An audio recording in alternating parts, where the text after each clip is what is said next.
what's up guys? I just want to do a really quick disclaimer at the beginning of this video.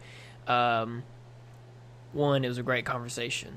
Two, totally my fault. The recording software that I was using, I didn't really have the settings quite right. So the way it was recording my screen, the way it was recording the video, the visuals, and everything, the audio came out great, but the video came out kind of choppy and messed up. So all you're gonna see in this video is I'm just gonna put up our logo. That way it'll just be a listen. I mean, like I said, it was kind of choppy. I didn't have the settings right, and then actually we talked for like 2.5 hours, and it only got like an hour and a half of it, or a little less. And it was, again, it was just a software malfunction. Probably could have been prevented, but you know, can't cry over spilled milk. You know, it's okay. It was my fault. It could be prevented, but we'll just roll with it for next time. We'll make the next one even better. Just really quick, I want to apologize to the fans, listeners, watchers. Want to apologize to Paiden. Definitely want to apologize to our friends Micah and Brandon. Micah is a long life friend with me and Paiden, and his friend Brandon that they met at school. Really cool guy, really respectful, really smart. Awesome conversation. We had a great time. Like I said, I just hate that I didn't capture all of it, but it's okay. I mean, like I said, we're definitely planning on doing a part 2. We'll just recap what was lost in this part 1 and on part 2, so that way, you know, we can kind of clear the air and get it rolling, you know, how we're supposed to. So, thank you guys so much. Thank you for your patience. Thank you for your understanding. And I hope you enjoy. Awesome conversation. SK. Micah. What? Yo. Can you hear me? Yes. Well? Yes. Hi. Okay. We did Can it. you hear me well? Yes, sir. And Brandon speak. Hey, guys. What's up, man? Hey, Brandon. Nice to meet you. Yeah, same. I've heard a lot about you. Oh, thanks. He's like, oh, yeah. I'm trying to steal Micah as a roommate, just so you know, man. I mean, I'm a pretty terrible person, so. Yeah, I did tell me my roommate, my unofficial roommate. That's how I refer to him. Yeah. Just, it wasn't on paper. Well, I just kind of made it so. You just kind of kept showing up. I was like, I can't tell you. You ever want to move to Winston? You have your sheets. So, I left mine in there. They're both here. They're both there. Cool. No, you're just rolling.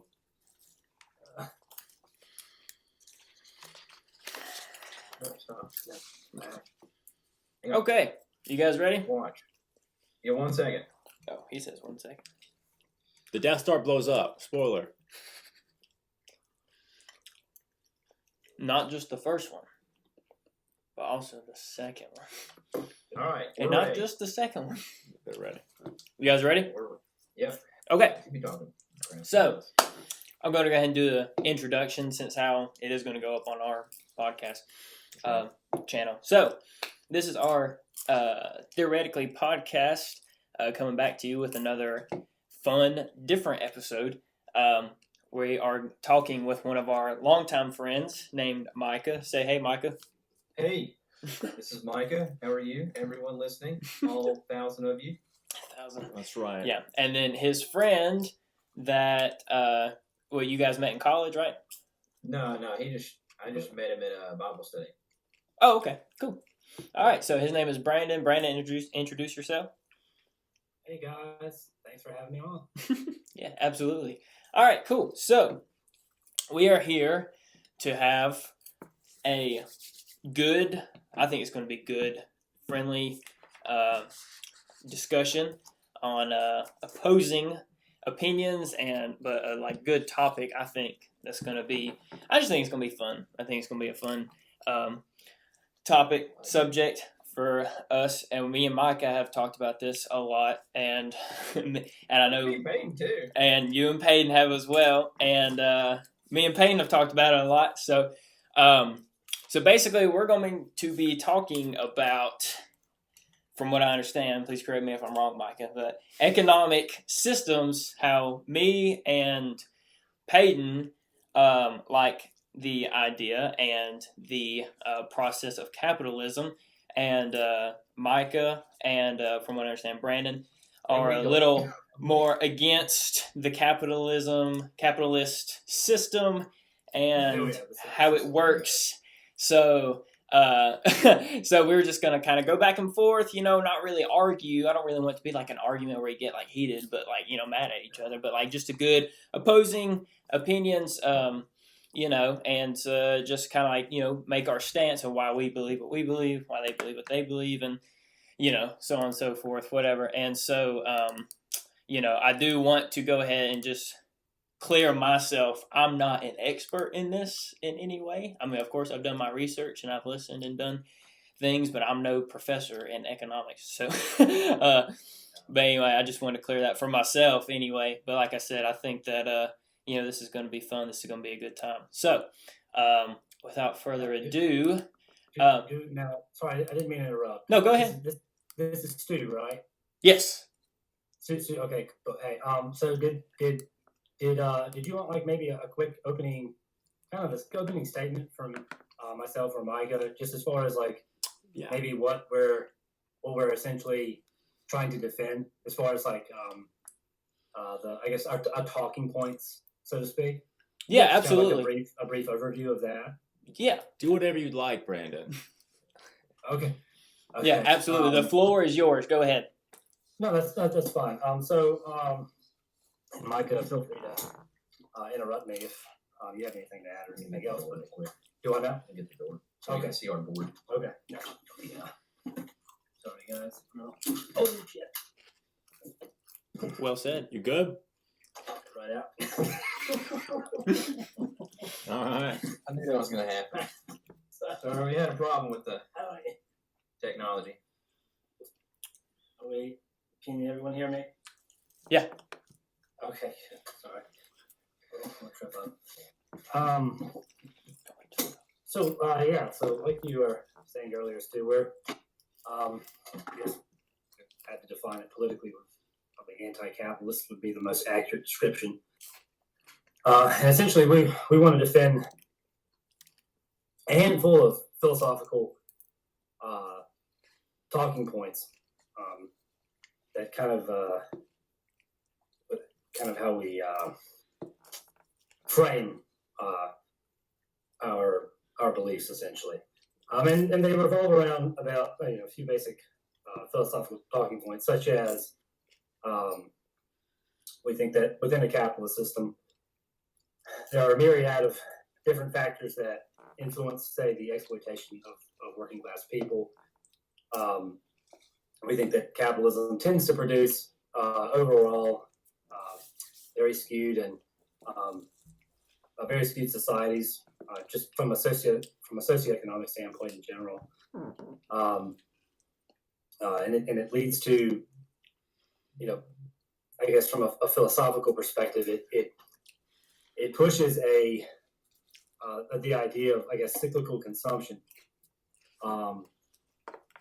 without really engaging any sort of like break with that idea. So the fact that, I guess, capitalism must constantly consume resources makes it a very, I think, incompatible with, I guess, human well-being and ecological, environmental well-being. And unfortunately, if that stops, if supply isn't meeting demand, then you get your inevitable market booms, your market busts, and we think that, I guess, to sum that up, really, we just believe in we think that the system is intrinsically flawed, just philosophically and both empirically with certain socioeconomic outcomes, which can be felt around the world, really, because capitalism is the main mode of economics for today. So I think that's. Would you have anything to add to that, maybe, Micah? Mm-hmm.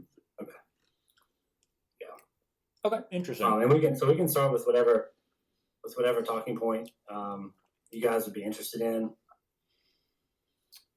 Oh yeah, no, absolutely. I mean, if well, since how you've kind of laid your, stance or your thoughts down or whatever, you want to let Paiden go ahead and kind of lay down our side, kind of what we believe and what we kind of feel.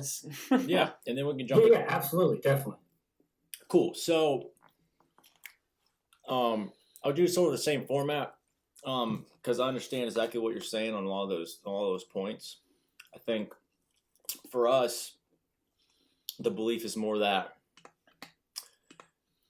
people are inherently flawed, and that capitalism is at its root about, free market, individual, private property. I mean, I think if you want two words to define capitalism, you look at a free and fair market, and then private ownership, private property. So, that's basically the tenets that I believe in about capitalism. And I think that people are inherently flawed in any system that you have. But if you have a unadulterated market and you have people as individuals controlling their own profitability, then you end up in a good place ultimately, compared to a lot of the other known modes of sort of economics, right? And so obviously there's pros and cons to that, and I think you hit on a lot of great things actually that I probably don't necessarily 100% disagree with, but I think that's at least where I kind of stand on it. Yeah, no, absolutely. I mean, I agree, with that, and to kind of add on to that or whatever, as far as, I mean, I think that for us, individualism and ownership, not just material ownership, but just ownership of oneself, is very important to us. And so I think that capitalism kind of is is kind of the economic system in which you can climb and work at something to provide something that people want and or need, and then as far as it is kind of like what you were saying, as far as like constantly consumes resources. I mean, yeah, that's definitely true. But at the same time, I can see where you're coming from. Again, like what Paiden's. I can definitely see that perspective as far as like affecting someone's well-being, because it's a constant, And so, like you said, there's no break. But at the same time, it's kind of like, especially if you have a product or a supply that people need, then like you can provide that for someone, and then obviously you can grow from that, and then it's and again you own that, and it's yours, it's your it's your product that you've created and built up. And so I think that, and also I'm a big proponent of freedom. Freedom is very important to me, and so I feel like as far as in a capitalist society, or in a capitalist economic system, it's like you have the freedom to work with and use what you have to provide whatever service or good that you're providing. So that kind of, to add a little bit onto that. So that's kind of why I relate to it. I like, we kind of stand on that. We, like that side of it. So.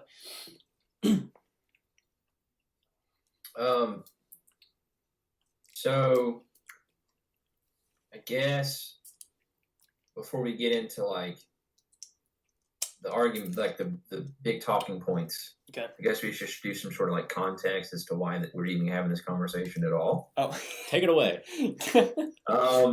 I mean, the only reason why, like, this is a big talking point these days is because, I would say honestly under Trump, the divide became very clear, especially in conservative middle in like mainstream media. Like, if you were a socialist or you had any views like that, you were anti-American. Granted, Brandon and I are not socialists.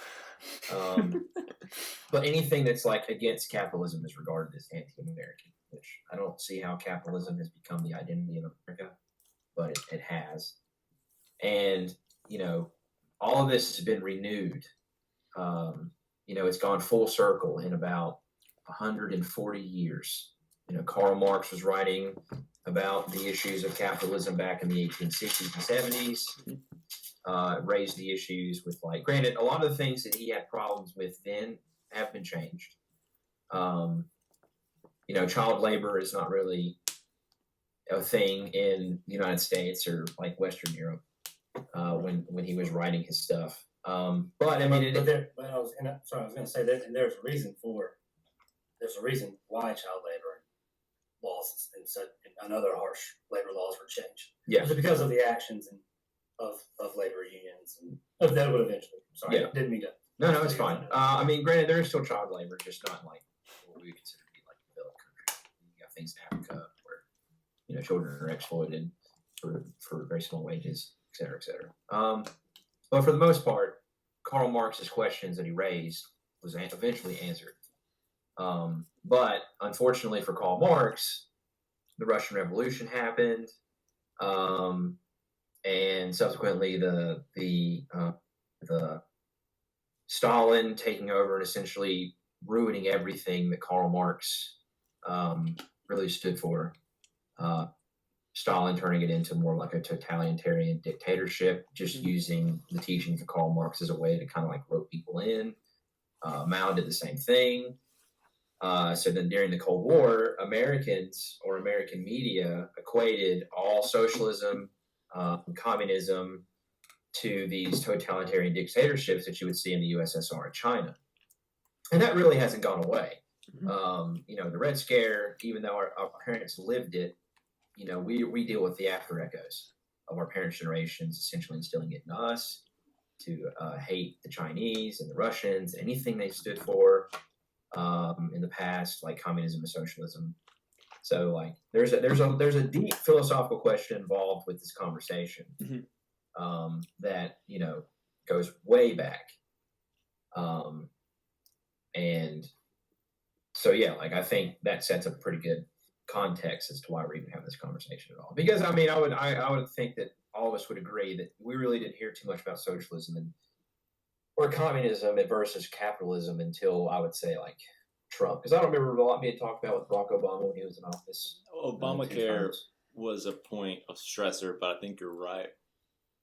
I think a big thing to kind of, because I think, the word, kind of what you were saying, the word socialism was kind of like a dirty word at one point, kind of like in America. I mean, for not all around, of course, but not labeling everybody, but it kind of was for the most part. And I think that as far as the Trump and everything, like, I think when Bernie Sanders come along is really when it come up big with... That's right. That's true. That's with exactly our right. generation and our, college kids and the younger generation coming up, I think that's when it kind of, the conversation came up even really big as far as in America, Yeah, that's right. Yeah, that's true. Yeah. Yeah, I missed that important element. That's my fault. Yeah, but of course, there's always been socialists in the United States. Oh, yeah. The Socialist Party was huge in the 1930s, 1940s.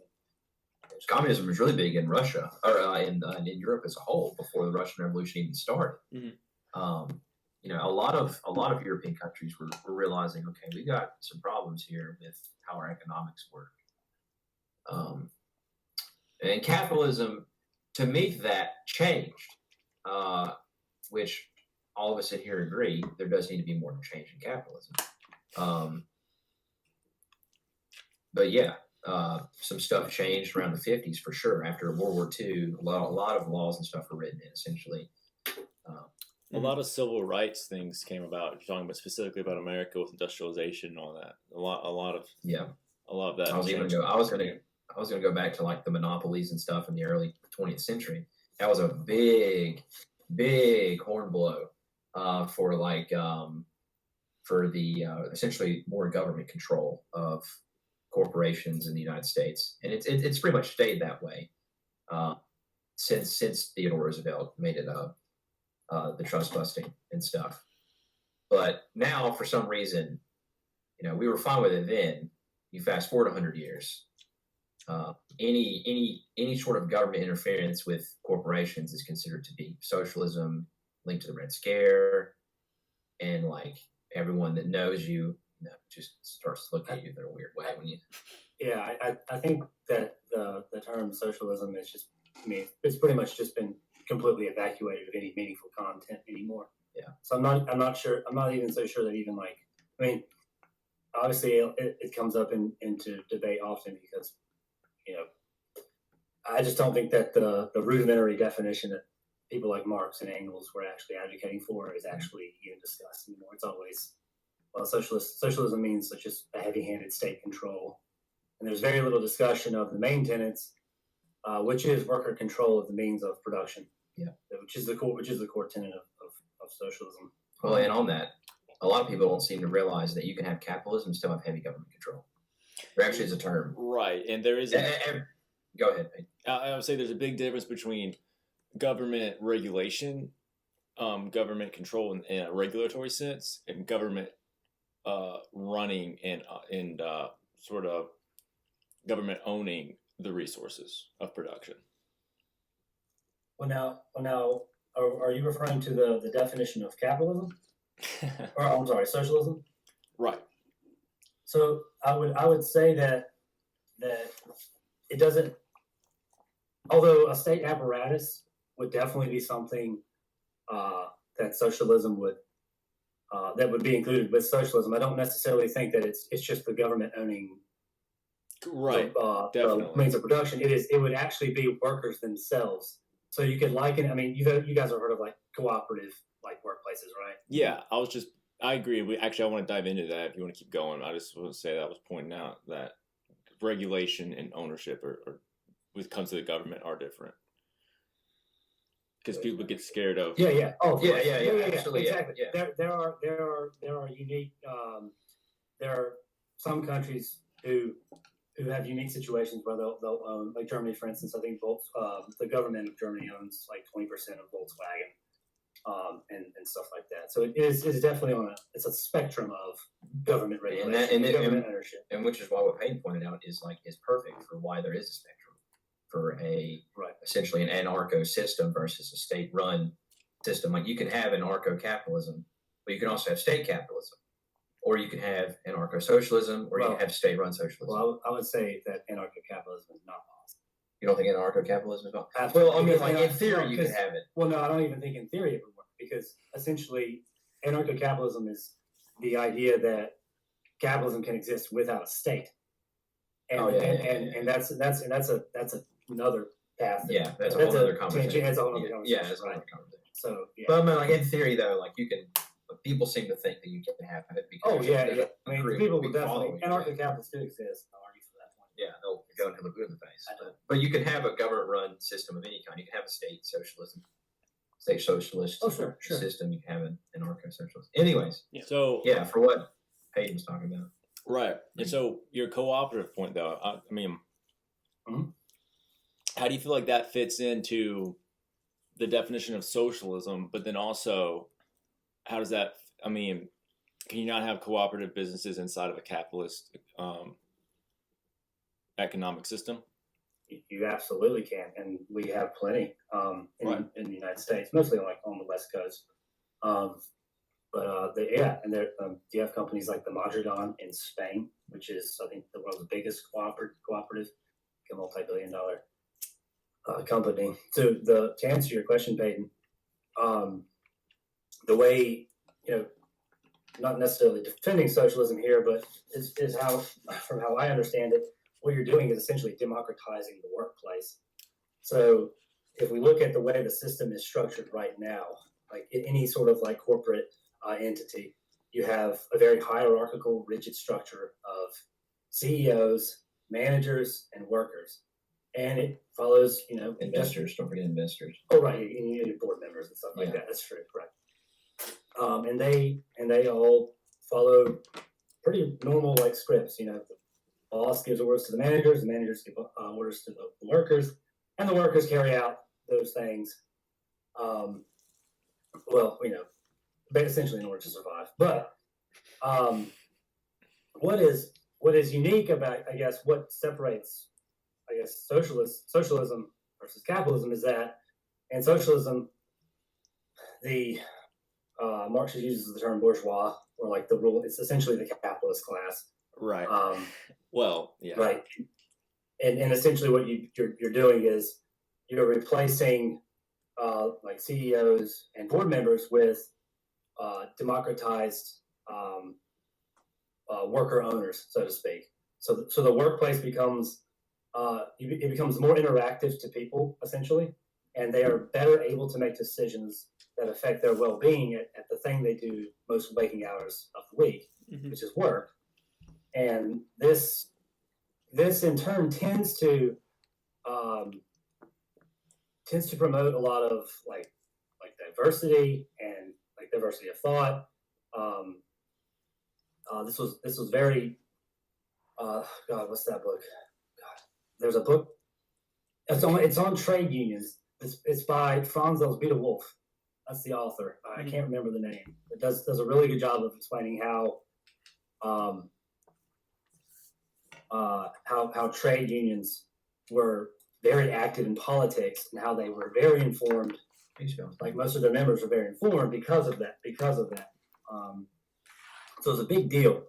And so that's essentially the power dynamic changes essentially when you go from capitalism to socialism. It becomes a bottom up approach rather than a top down kind of, I would say, authoritarian structure, where you have more creative freedom at the workplace and more control over your own life. And that is, I think, concomitant. And I think you and I, we can all agree. You mentioned freedom earlier. The freedom to make decisions that affect your day-to-day activities at work would be really big for proponents of freedom, I would assume. So that's for sure. That would essentially be the difference there. Sorry for the long-winded explanation. No, it was great. It was great.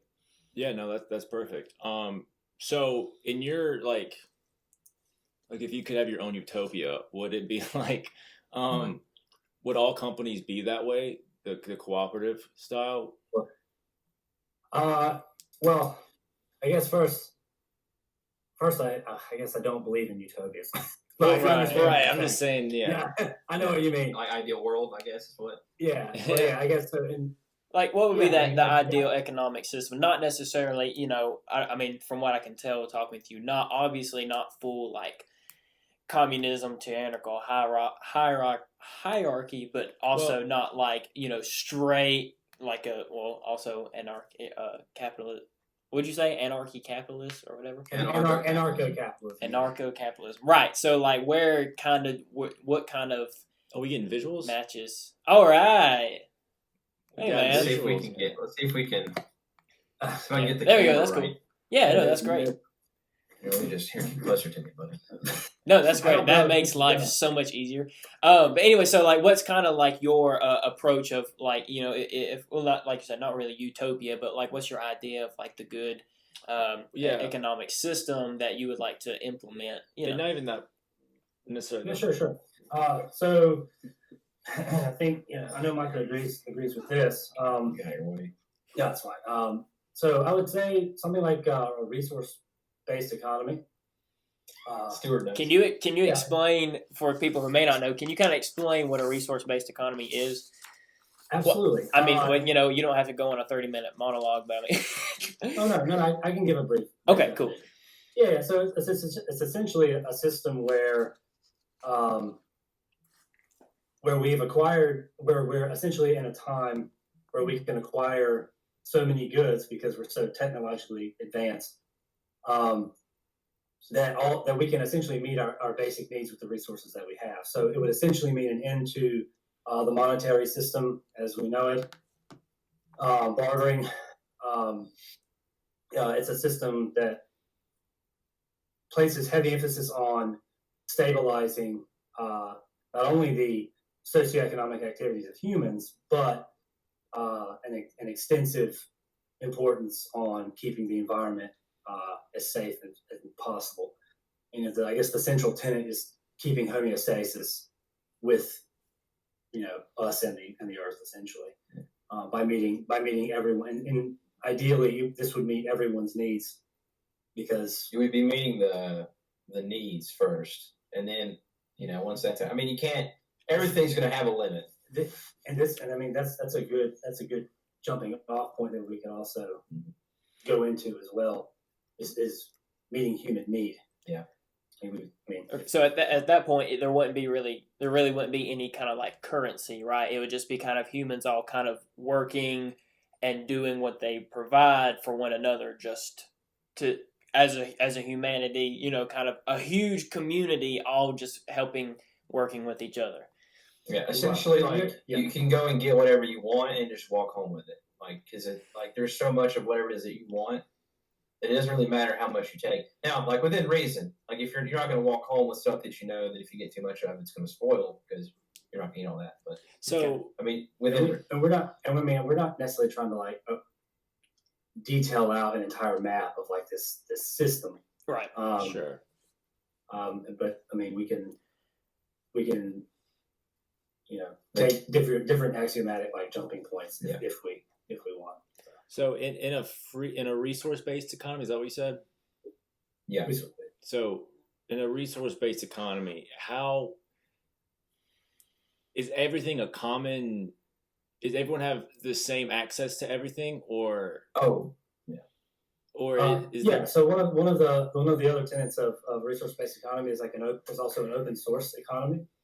So the sharing of information and this, as I'm saying this, I can make some comparisons and some contrasts between, say, capitalism and say, resource-based economies. So in capitalism, it seems to be that it seems to generate artificial scarcity quite well. So if you look back, historically speaking, you had the agrarian society to begin with, right? If we start from there, really. And there you were meeting the needs of humans, right? Mm-hmm. So those systems are understandable. It's not until you get to capitalism, or I guess mercantile capitalism in the various forms, before where we are today, and I think the biggest difference is instead of capitalism kind of flipped that on its head, and instead of meeting just the basic needs of humans, has to create artificial demand, essentially. Hence the fervor for the iPhone 10 or the newest Lamborghini. Mm-hmm. It generates. Well, is it reactive or is it proactive though? Is the question there? And is people's perception is it their own or is it not? Because it's the iPhone 10, is it the people that want something like that, or is it that the company makes it and then you have to get it? You know what I mean? So I feel like that would depend on which one comes first. Well, I think that there is a robust field of study in psychology, just specifically for advertisements. Mm-hmm. That studies people's. Because that's essentially what advertisement does in my mind. It tries to exploit, I think, the most basic part of humanity for profit. Mm-hmm. Yeah. There's definitely a psychology behind it, because even the colors on a TV commercial, the colors that they use are made to make you feel a certain way, whatever they're presenting. So I understand where you're coming from. There's a huge area, and when they create those advertisements and stuff, that's the idea of it, right?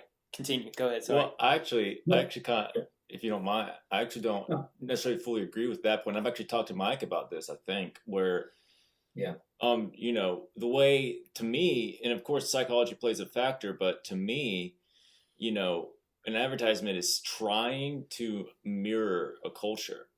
It's not driving a culture or a buying behavior. It's trying to mirror what exists, and of course, it does play a factor into how it does play a factor into people's buying decisions. But I think straight up So can I? Sorry, I don't mean to interrupt. Can I ask you a question then? Yes. What do you think? What do you think influences people's? So other than having like their needs met, like basic human needs met, what do you think actually influences people to go out and purchase something? If it's not advertisement, and they already have their basic needs met, what other than that requires someone to go out and purchase, say, like an iPhone 10 when a Galaxy J2 is much cheaper? And well, that's a great, exactly right. There's nothing necessarily tangible that would require them to, but it does rely on individuals' perception of happiness and achievement and success. An individual may feel happier with something, and if someone's able to provide that for them, then that's actually creating a better world because people are happier with what they're able to do. That's the way that I would see that. What about the people that are only doing it because they want to be like that person that wants to be happy? Yeah, dude, that's a great. That is the pitfall of an individual.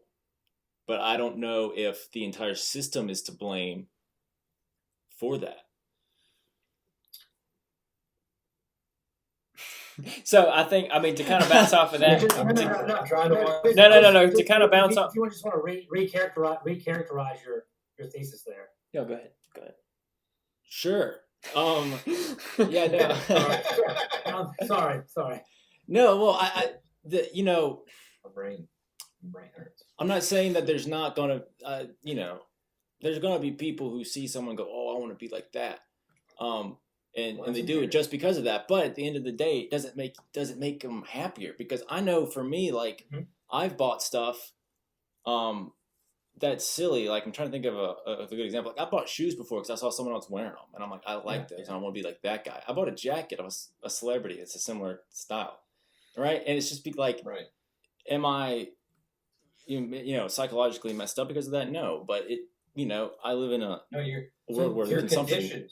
You're conditioned to do that. As a human being, you are conditioned to want to be like that person that you saw, because human nature dictates that we group together, and when we are not of that group, we feel ousted and we feel lonely. And because humans our nature is to be social, so when we're not able to be social, we try to find ways, sometimes in incredibly weird ways, to be accepted by whatever group.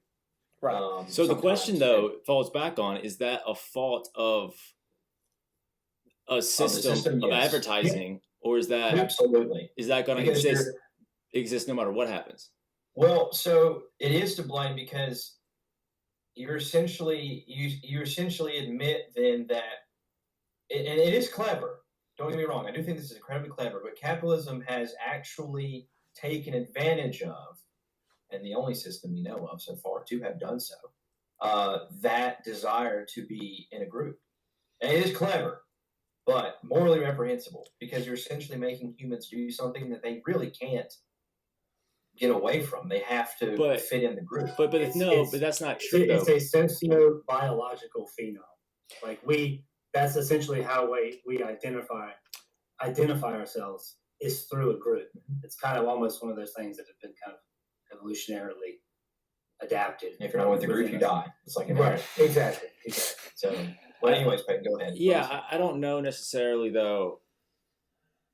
How I jive with. I mean, I'm not disagreeing with that, but as far as if I'm making a decision to purchase something, I'm not being driven to do that by advertising. I'm doing that out of my own free will. And maybe you're trying to say that it doesn't exist that way. But if I'm making a proactive choice to do something that I think is going to make me happier, regardless of it's because of a biological feature, is that not a positive to a system that allows that to happen if it makes you happier? Now, for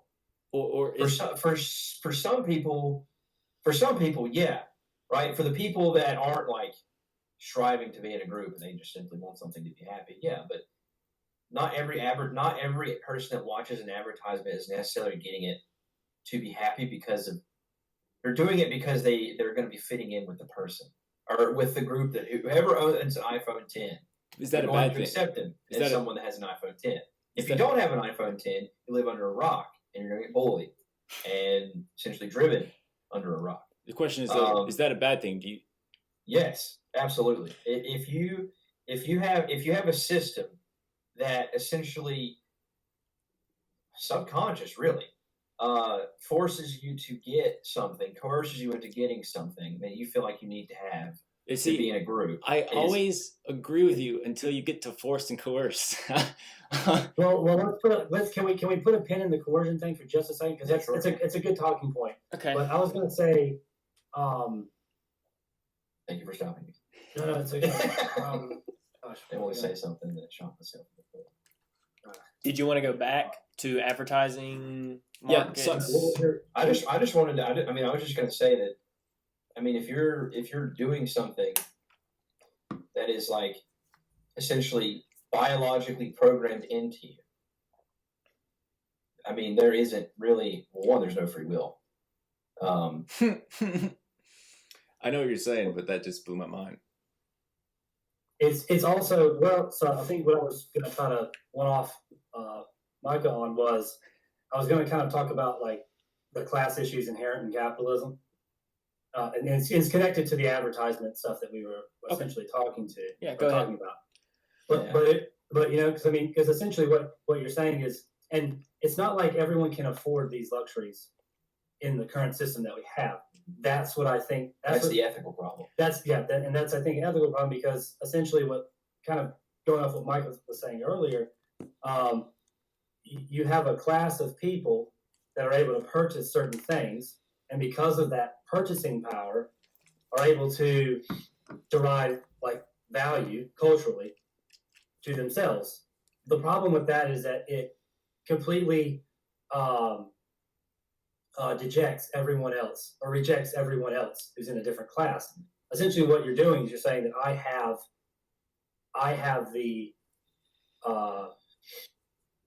the ability to acquire this thing, and I'm better off for it, and you can't, and so you're not. It's essentially how it's kind of there's a term coined by Johann Galtung, a guy named Johann Galtung. It's called cultural violence. And you can kind of almost a derivatization of structural violence. So me and Micah, we look at capitalism as a system structurally, and we think that the institutions inherent in capitalism are actually are what drives the negative outcomes and the negative externalities that essentially accompany capitalism as a system.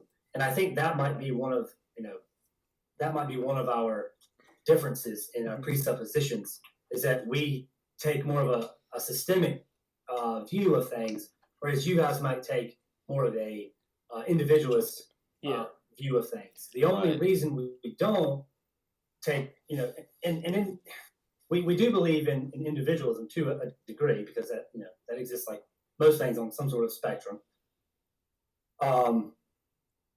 But we think that we are better able to put into context why things happen a certain way. Like, for example, the effect that income inequality, or socioeconomic inequality, to better put it, how different socioeconomic factors can determine a country's or a nation's future, for instance. So if you look at, and there's the book was called, it was written by these two academics, and they did it. It was a broad study. It was called The Spirit Level, I think. Mm-hmm. Why more unequal countries have worse outcomes, and in it they list a slew of different factors, and found out essentially that the more unequal a country was socioeconomically speaking, the worse off things like healthcare outcomes were, premature like birth deaths, and just a myriad. I mean, overall like happiness, like worker happiness, like a bunch of different factors. And so that's kind of why it better I feel like it better equips us to understand what's going on in the system, in the grand scheme of things, instead of trying to pick out, I guess, kind of reductionist individual, like, I guess, anecdotes, and trying to apply that to the entire system, because that's, I feel like that's a little bit of a flawed view to take. Okay. You That mentioned was a lot. I'm sorry I spoke too long. no, it's fine. I mean, whatever's on your brain. That we're really open, and we're really just like we're open to just absorb and just like learn where you're coming from. So I don't care, man. I mean, you can talk for 10 minutes straight. It's whatever. But you mentioned something earlier about luxuries, about socioeconomic luxuries. What kind of luxuries? You mean like cars or material things? Is that what you mean? Socioeconomic luxuries. Well, you said like Some people could afford it. Yeah, like when you were talking about like I can afford this, but you can't. You're talking about luxuries, kind of evening out the luxuries. What kind of luxuries were you talking about? I mean, it can be anything that's like anything culturally relevant. The ability to purchase things in general. Okay, it's all right. So can we kind of go ahead. No, I was just like, can we kind of go back and just kind of briefly go over as far as where. Again, I see where you're coming from as far as I'm going to bring this back around. I see where you're coming from as far as the resource-based economy and everything like that. I get it. But at the same time, that is like, that's assuming that all humans are going to be all in this together. Okay? And, sure. And that is a fantastic point. And that would be amazing. Who would love that? I mean, that just sounds awesome. Of course it sounds awesome, but you can't just assume that for everybody. You can't just assume we're all going to get in this together. And so basically kind of what you're saying as far as, back how money even came about in the first place is that like basically to kind of dumb it down, which you guys can probably explain it better than me. But like, all right, so I grow corn on my field. Paiden, he grows apples. Okay. So he has, I want some apples. So theoretically, we would trade, and I'd give him corn, and he would give me apples. Okay. Yes. But the problem is that like, what if I hate apples?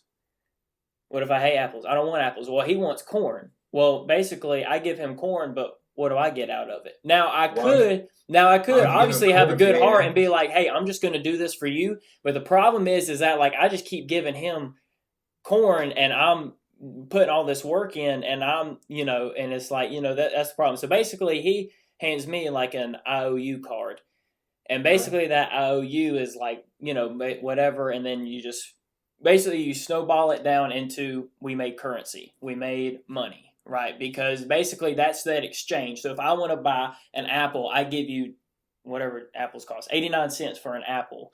And so I give you the 89 cents, and you can do with that whatever you want to. If you like oranges and not, apples or whatever, you can spend that on an orange instead of having to find somebody that has, what you're looking for and then try to do a trade. It's like, okay, we're going to use this material thing is basically like an exchange. So that's where money came from in the beginning. So as far as like just in general. So the only problem is, again, is like with the resource-based economy is that like, you can't, someone somewhere, like, how do you level? What was that? Are you trying to ask how do you determine the value of someone's work? Right. Like, how do you determine the value? Like, I want to build a house, so these people should build me a house because I need a house, but I can't give them an equivalent, like labor back to them for building me this house, right? And even if I could, if my specialty was, I don't know, anything, then, and they didn't want that specialty, then like, how do we trade off, right? And so that's kind of where money plays in, because like, all right, I want to build a house. Here's money. You can do with it and get what you please or whatever you need it for, your own house or whatever. And then in exchange, I got a house built for me, right? So like, as far as, that's what's kind of confusing to me as far as the resource-based economy. It's like, how do you value the work and the what you provide and whatever? I want to ask this question, Stu. Okay. If the house was made entirely by robots, would that be a problem? if it was made by robots, would that be a problem? That's a wild question. Why would it be? Why is that? Because we would have to be so technologically advanced to do this.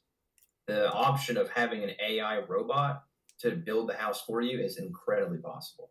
Right. Okay, that's fair. But like, someone has to build the robot. Right.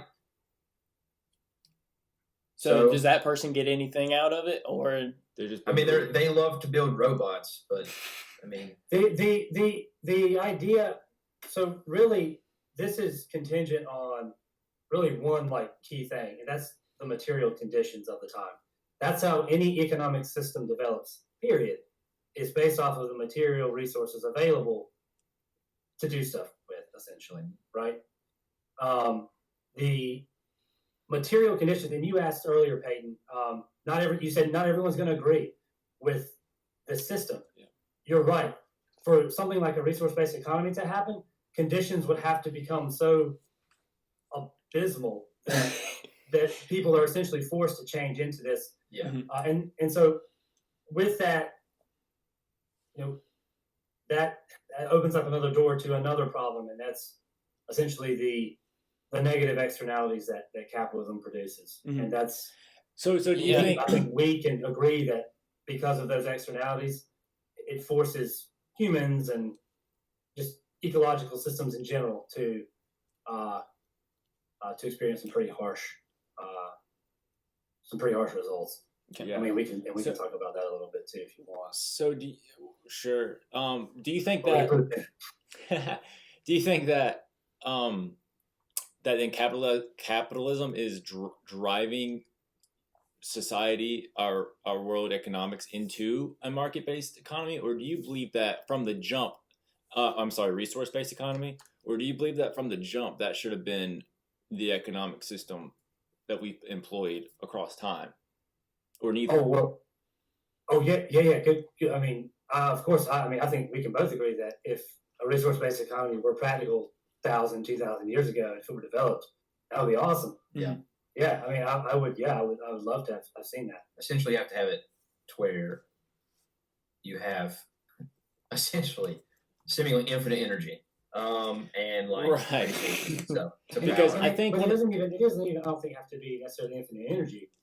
Well, it just lot of energy. Oh, sure, yeah. I mean, but that would be the goal: is to create new sources of energy that would be more sustainable. Mm-hmm. Because I think one of the primary benefits of capitalism, I think one of the great things about it when it's stripped down to obviously now we have a society that's complicated and we have a lot of stuff going on, but if you just look down at the very basic level of, and we talk about individualism versus systematic things, and institutions, but when there are no institutions and we just have people, what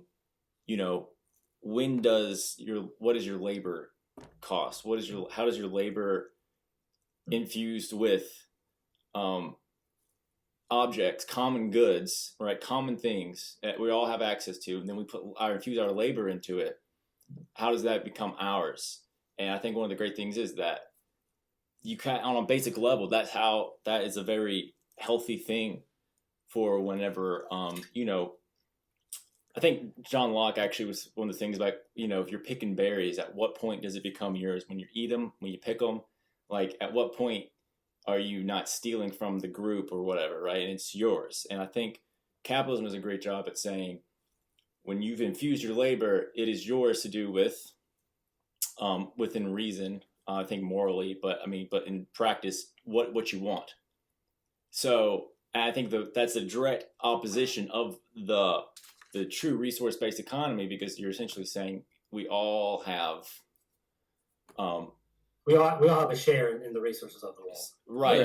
There's enough resources to share. Like, it's not like you go to a marketplace and, I get Stewart that. doesn't want his apples, but he wants his oranges, and, there's no oranges left. Now, there's going to be a ton of oranges and a ton of apples, and anyone can just come and scoop up whatever they want and leave and be fine, because there's going to be such a surplus of whatever resource like you need to survive with. There really wouldn't be much of a fight over it, and there wouldn't really be much of a debate on. I see your hand, Stewart. There really wouldn't be much of a debate on who owns what, because everything is so easy to get. Right, and that's what I'm saying though. In the world we live in, where that's not the case, Yeah, you kind of do need something to help define that. And I think on a basic level, that's a perfectly moral stance. Well, now, if we're looking at from a historical perspective, if you look at a concept like colonialism, right, which is very much tethered into the capitalist system. You mentioned John Locke earlier. Things, the way societies have developed are pretty brutal. Nations are formed from wars and conquering and genociding people, et cetera, et cetera. So I would actually kind of punch back a little bit and say that capitalism does I think a pretty bad job just from on a prescriptive level at determining the boundaries of what's mine and what's yours, because in order for because you and I know that in order for capitalism to exist, a state has to exist. The states do really good jobs at, in order to form a state, you have to form it, historically speaking, it's been unfortunately through war. Wow. I actually think that capitalism does a pretty bad job of promoting that sort of. That's one of the fundamental tenets of capitalism, though, is that if you don't jump on opportunity, if you don't compete, then you're going to be worse than poor. It is unfortunate. Well, if you don't, Micah, if you don't work, you don't eat. I'm just kidding. That is the case for some people. They don't deserve it. But like for some countries, I don't know, like Africa, which is a great example of how colonialism has destroyed it. You have people there that literally, we extreme poverty and all that stuff. That has essentially been caused by capitalism because you're sending companies. I think. Ooh, I'm sorry, I don't want to cut you off. Keep going. I just heard the ooh, and I was like, oh no. Well, he was saying that. If you have something to add on, go ahead. I want to say, right. I want to say, I understand that, but I don't know if that's necessarily what people are going around colonizing, being like in the name of capitalism. And I think, it's a dangerous assumption to think that that's capitalism causing that when, Sage met in Bible study, so I'm assuming we're all Christians here. No. Okay. Well, we did meet at a Bible study. That's awesome. Convert. I'll just say that's amazing. I'll just say, because that's the same argument though that people have about the Crusades and Christianity. Well, look at all these horrible things that happened. It's like, is that though? Well, so one of the critiques. This is one of the things that Karl Marx talked about. One of his he had a whole chapter on it. Initially, capitalism was about the development of a product, using money to make a product. He called it the CMC to MCM comparison. The one that capitalism has unfortunately turned into is making money to make more money, the MCM diagram. So essentially you have a ton of money. You use that money to make a product, and then you sell that product. Essentially, it can almost be the exact same product, but you do just enough to then resell that product for more money. So essentially, he was saying was, if you're not making money and as much as you can, then you're not a true capitalist. Now, if you disagree with that tenet, then I guess it's possible that you could and still be a capitalist. I don't know. I don't think so. I think the whole goal of capitalism is to accrue as much capital as you possibly can. So the encouragement of colonizing countries to essentially pay their workers less, much less, to maximize profits is encouraged by the capitalist doctrine. And you can see it, if you go to the clothing store. If all Americans, if clothing went through the process in America, everything was made in America, clothing would be worth 5-6 times more than what they're selling it for, because Americans ask for more money. But the reason why we get away with it here is because we get a lot of our stuff from overseas, and we can charge them a lot less. Mm-hmm. And this is anecdotal. When I was working with Comcast, I was talking to one of my coworkers. He's in the Philippines. My half, I worked half the time, part time. I made more money in a week than he made an entire year. But that was like all he really had to choose from. Really, like it was out of that, or just like we're joining a gang and going through like a bunch of illegal activity. Right. Okay.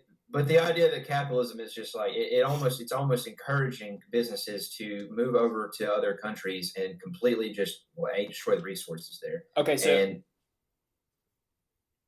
go ahead. I was just saying. So you think from the beginning that's what capitalism was made to do? Period, was to just basically play the system as hard as you could to keep as much wealth as you could. I think there were different iterations of capitalism that started. Okay, or is that really the capitalist again? Is that really the capitalist system, economic system, or is that the individuals running it? I would say that it may not have been how it started, but it's how it's ended up. Okay. Now let's wrap that back around. Now, if we start, let's say Brandon mentioned earlier as far as CEOs, managers, laborers, whatever. If we started pulling some of the money, I mean, basically forcefully pulling some of the money from the CEOs to spread it throughout the organization, don't you think that even the managers and laborers, don't you think at some point they'd be like, they'd get a little bit greedy themselves and say, look, I need more. I want more. I mean, I don't see why I can't just have more. Don't you think it can be flipped? Because I mean, when it comes down to like, basically, obviously I want a good lifestyle and I want a good pay for everybody. Of course, who doesn't want that? I mean, that's awesome. But I mean, like, if you're going from bottom up, it's kind of like, okay, now the laborers are like, all right, what else can you do for me? How much more can you do for me? Right. And again, that's what I'm saying. I'm not saying that's every person. I'm saying that can create a greedy attitude even from the bottom. So now the same greedy attitude you're talking about from the CEOs is now down here with the laborers because they're like, all right, I see the company being so successful. Why can't I get more? So yeah, I see what you're saying. So CEOs, yes, you're right, can be greedy, but of course, but you can also have some very benevolent CEOs as well. Right. And I'm not arguing against that at all. Right. To answer your question, you said, what if one person gets greedy? Well, in how we design our way out into our the next stage of economics, ideally, okay, one of the additions would be a co-op. And I think once you create an environment in which you have some sort of political capital where you're able to essentially vote as a worker, I think what would end up developing is as a series of checks and balances. So that one worker who's trying to get more pay, they wouldn't have all the power to influence pay to begin with. They have a vote just like everybody else. So then I guess that's one of the upshots of democratizing your workplace is that you get to vote as a group, and when instances like that happen, they get checked. Ideally, they would get checked. I think, yeah, that actually makes perfect sense, and I actually personally don't have zero problem with that. What would be the problematic thing for me? Yeah, pay the socialists. No. Hold on. What would be problematic for me? If people choose to do that and people choose to work there, that sounds awesome. But the problem thing that would be for me is if a governing body were to force owners of businesses to do that with their companies. Because I think then you run into a situation of someone's own thing that they've acquired now having to be sort of like the founder, democratized. Like the founder of a company essentially losing that and giving it to the workers, right? Is that what you're saying? Existing things, yeah, or if I had to, start a business, but they said, hey, if you hire one person, now I'd be like, well, that's where it'd be concerning. If I want to do that, I'm all for it, but I would be concerned if a governing body was making me. Now, so do you think that workers are coerced in any way, like whatsoever? are coerced. Do you think do you think that people are kind of like, I guess, forced to go to work essentially? Otherwise, they die. I in the sense that no, I don't think they are forced, but I do think that in the sense that it's the best option to exist in the system. Absolutely. Okay, again, kind of going back to what I kind of started out with as far as like individualism and ownership of yourself. Okay, so as far as forced to go to work, okay. It depends on each individual's situation. You know, whatever's going on in their life, whatever they need. Let's say that they get, you know, I don't know, they grow up in a bad neighborhood, they don't really have much, whatever. They can take the action, and it's probably in their best interest to take the action to go get a job somewhere, right? And to at least start earning some kind of money, right?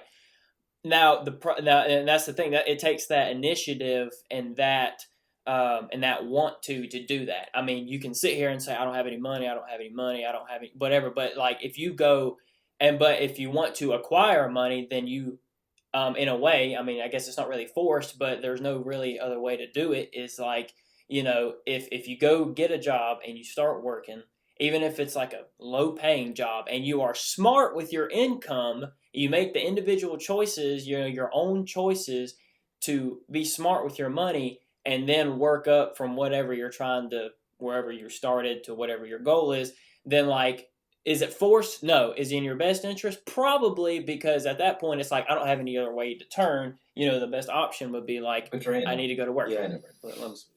So when I say forced, I'm not necessarily saying that someone is pointing a gun to your head and forcing you to go to work. Right. Now, you can choose to go work at company A, B, C, or D. Right. But the problem that I have is that that workers are coerced. Period. Like, in this system, in order to survive, you have to essentially rent yourself out as a wage laborer. You don't have any other choice. Okay. You have to money is the means by which we survive, and if going to a job is the only way to make that money, then it is by definition it's called a Hobson's choice. It presents essentially the illusion of choice, when in actuality the only choice is to, in this case, work. Right, but even in a more socialist setting, or even a resource-based economy, you have to put in some kind of labor or work in order to contribute to the community, society, business, or whatever it is that you're doing. Sure. Oh, absolutely. Not denying that at all. Yeah. I think those can be mutually exclusive. I'm saying that. Yeah, choose everything. So, but yeah, that's interesting though, because we're talking about co-ops, and you feel like workers are coerced to go to work, so that the solution is to co-opt it, but that doesn't actually solve being forced to go to work. I mean, that. Sure. You know what I mean? So I still have the problem with a governing body forcing that onto businesses. I would, if that were. I mean, I'm not saying you're saying that. I'm just saying that that's what problem I would have with it. Yeah, and I mean, as far as like trying to suck, again, those are CO. No. I'm sorry. I'm finished. I'm going to finish what I was saying. So trying to suck, and then so you might want to move this. That might be your issue. Anyway, so no, what I'm saying is, of course, those are those CEOs, kind of what you're saying earlier, that try to suck as much labor out of somebody for the cheapest amount possible.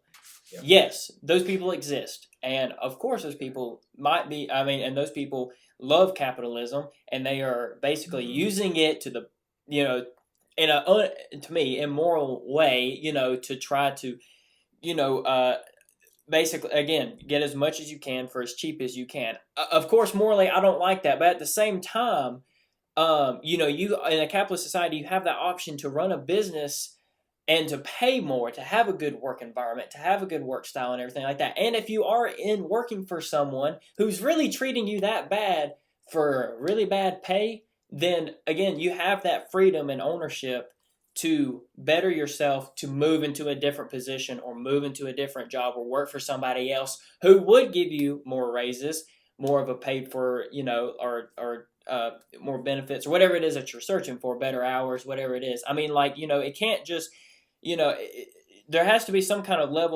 there has to be some kind of ladder, and I mean, I hate for anybody to work for a CEO or a company that's abusing them. But at the same time, if they're doing that to every employee, at some point, if you're running your business like that, you're going to go out because you won't have anybody to run and work on whatever good that you are providing or whatever your product is. So, like, if you're really running it that bad, then it's going to fail anyway. Well, I mean,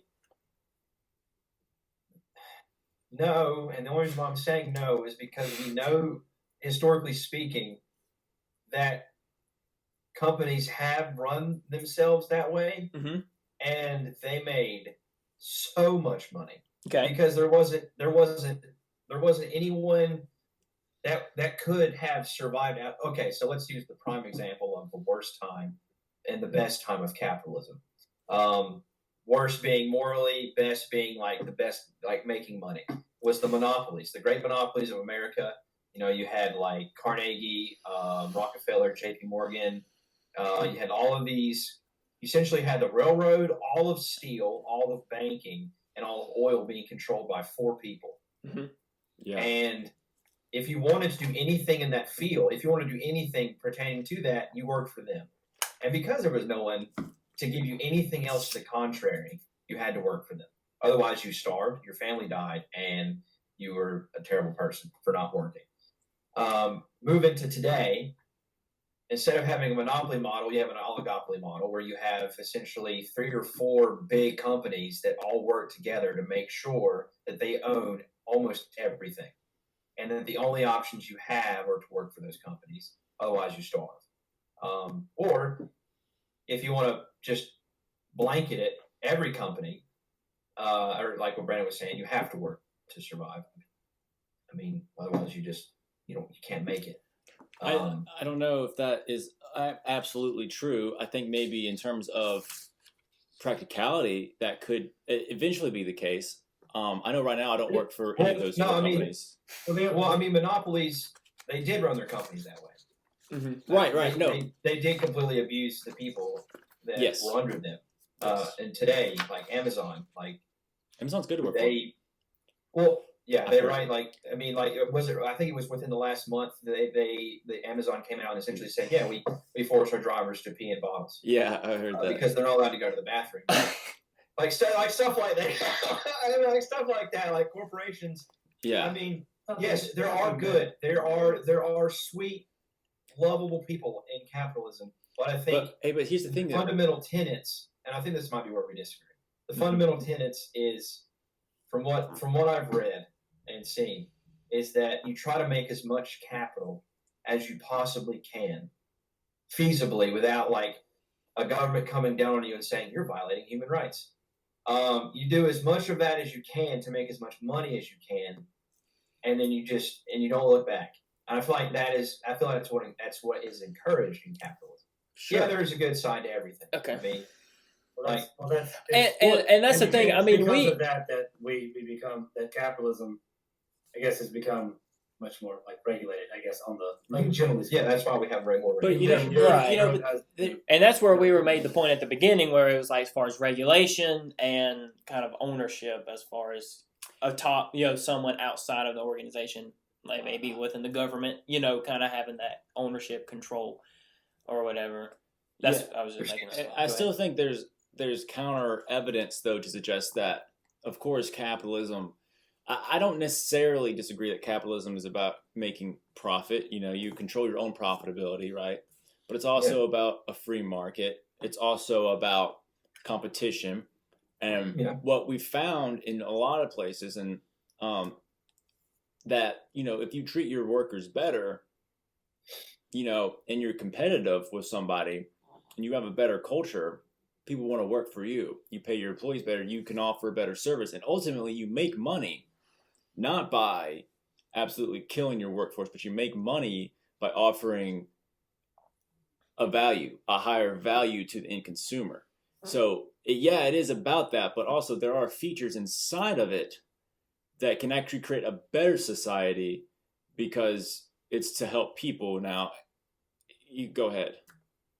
Oh, no, I was going to say that the reason that it'd be good to discuss the root cause of what you just talked about, which is why I guess employers today choose to pay their workers more money and they treat them better, and that's essentially from the tireless work of millions of laborers throughout centuries of capitalism, breaking their backs, sometimes getting shot to death. I was going to say it was the government making minimum wage a thing. Violent history in the United States. Amazing. The reason why people get paid more is because the government said, "Look, you got to pay at least $7." But businesses were like, "Well, okay, but I can afford that." But that's fine because it's funny, but it's true. Like the reason that we have a minimum wage is through the tireless work of labor unions. I think that's always been the case. Now, you can compare labor unions of the United States versus that of Europe and Scandinavian countries, and there's very distinct. They have some. I think you can. But that's there are historical reasons for that being the case. But yeah, all of the luxuries that working people enjoy today are a product of years of struggle and activism through labor union activism, essentially. Definitely, but I mean, that's definitely a factor. I think you can also contribute it though to, companies valuing higher, sort of higher skilled labor. I mean, I know like even Panda Express at one point had a banner on their sign saying, $10 an hour starting wage, right? In North Carolina, it's like still $7.25, whatever, right? So, and corporations are all the time held accountable for social perceptions. I mean, it happened with McDonald's back in the day. They used to have this styrofoam case for things. It was super cheap, right? They made more money, and then a huge uproar came about it, and they were pissed off because it was unhealthy and they were causing these things, and so they had to switch, right? So, I mean, yeah, I think people are understanding they have more of a voice when it comes to what corporations are doing. Because now Amazon's like, okay, we can't have people peeing in a cup now when they drive. Right. So and again, to kind of relate to what you guys are saying as well, as far as CEOs or managers, owners, or whatever of even a small business. I mean, you can have a small business of like 100 employees or 50 employees and still treat them like garbage. So like, sure. It's actually, I forgot what I was going to say. It's like, actually, I lost what I was going to say. I was going to say, I think, oh God, I think Brandon.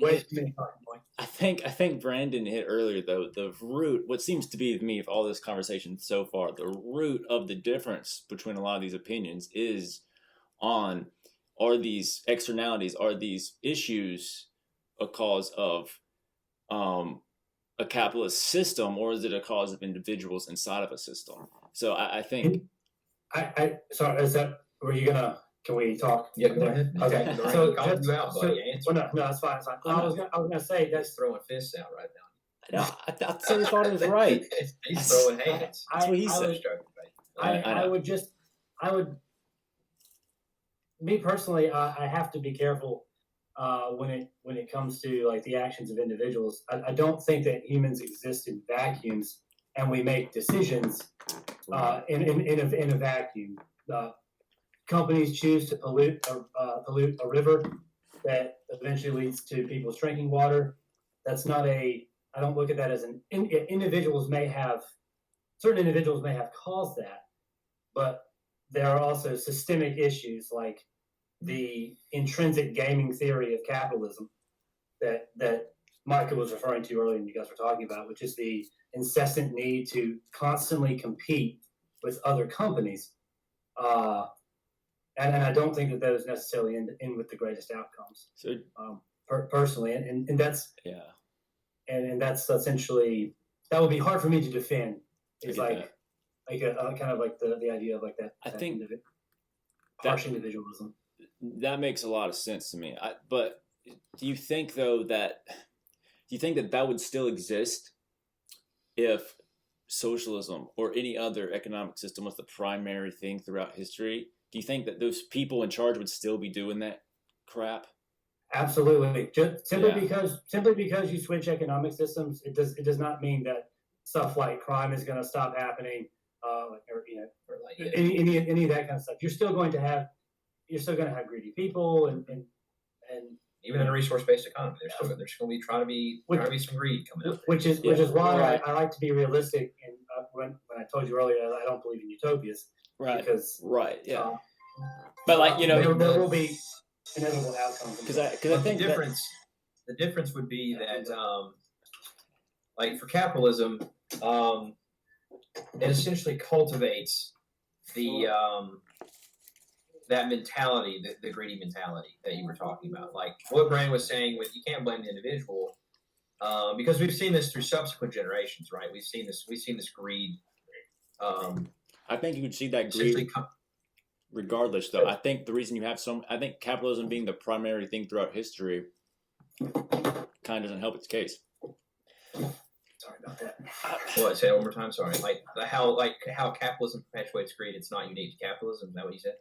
Or it is? I mean, basically, in a few words, because I think if you saw other types of economic systems have as much history as capitalism does in the world, and you really dived into those, I think people would still be making greedy decisions. I mean, whether or not it's the leader of the Communist Party in China, it's him making all the decisions greedily. You know what I mean? I still think it. Well, I see your point. The only thing that I would say that's different is that capitalism, much like how we discussed with advertising, essentially capitalizes on the inherent greedy and selfish nature of humanity. Or at least like that's half of humanity. There is a selfless side of humanity, but as you were pointed out, there are nice people out there. But right. I would say for the most part, the reason why there's so few of those people in charge is because capitalism essentially forces this desire to be competitive, and in order to be successful, essentially, step on the throat of whoever's, in your way. And this competitive mindset doesn't just extend to the upper echelons of like a company. No, it extends to working people themselves. Yeah, and this is why. Yes. This is why we advocate for some sort of like worker control in the workplace. Essentially because, so like Okay, so just going with the systemic nature of like capitalism, this need to compete essentially trumps everything else. Like the competition is almost a negative, because like how I established before with Karl Marx essentially pointing out that capitalism focuses on the need for money and the making of money. Essentially adding fan to that flame is competition, in which Brandon mentioned, if you have all these corporations essentially pushing you to make even worse decisions to compete with them, you're going to have to do it because you want to make more capital. You want to beat out your competition. Hey guys, I'm sorry, that is right where I needed to cut it off. Still thought it was a pretty good spot, but like I said, I apologize that I didn't get the rest of it. I will definitely provide better quality, better time, better preparation software-wise to the next part. Thank you guys again for listening. Thank you to Micah and Brandon for coming on, and we are definitely looking forward to doing it again. Thank you guys so much. Have a great day.